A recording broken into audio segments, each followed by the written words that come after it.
Alors pour bien regarder les étoiles, évidemment ça va de soi, mais il faut quand même être la nuit. Donc là en ce moment c'est l'été, le soleil disparaît vers 21h30, 22h, 22h30. Donc il faut attendre 23, 23h30. Et puis évidemment il faut s'éloigner le plus possible des villes et de toute source lumineuse. On imagine forcément avoir un télescope, mais c'est pas forcément facile d'avoir tous un télescope chez soi. Mais si vous n'avez pas ça, alors il y a deux solutions. Déjà avec vos propres yeux, parce que déjà on peut voir pas mal de choses, et vraiment plus qu'on l'imagine juste avec les yeux. Et puis sinon une solution simple aussi, c'est d'utiliser des jumelles.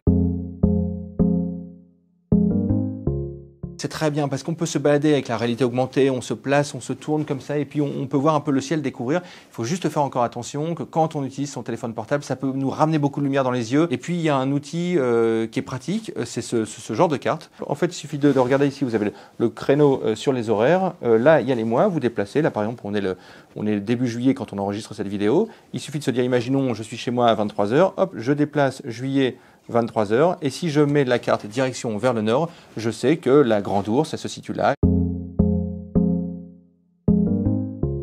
Évidemment le soleil, la lune, bon ça c'est évidemment très connu.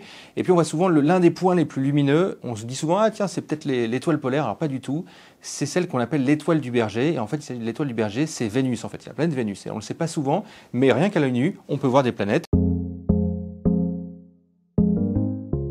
Celle qui est la plus célèbre, c'est la Grande Ourse. Vous voyez forcément la casserole, tout le monde la connaît la casserole. En plus, elle est quasiment visible tout le temps, l'été, l'hiver. Et alors la casserole, elle a un truc super pratique, c'est qu'en fait, quand vous prenez le bout de la casserole vers le bec verseur, vous avez les deux étoiles qui sont le plus à droite, vous tirez un trait imaginaire et puis vous calculez 5 fois la distance en partant du haut. 1, 2, 3, 4, 5 sur cette ligne imaginaire. Et bien c'est l'étoile polaire en fait, c'est celle qui nous indique le nord. Et puis de l'étoile polaire, après on peut voir la petite ours. Il y a Cassiopée, c'est très facile, c'est un grand W Cassiopée. Alors là, on ne peut pas le rater. On voit souvent des points lumineux qui clignotent. Alors quand ça clignote, c'est très souvent un avion. Si c'est très lumineux et que ça bouge comme ça assez rapidement d'ouest en est, eh bien, il y a de fortes chances que ce soit l'ISS dans lequel il y a Thomas Pesquet. Il y a une période entre le 10 et le 13 août où là on peut voir beaucoup d'étoiles filantes. Alors qu'est-ce que c'est?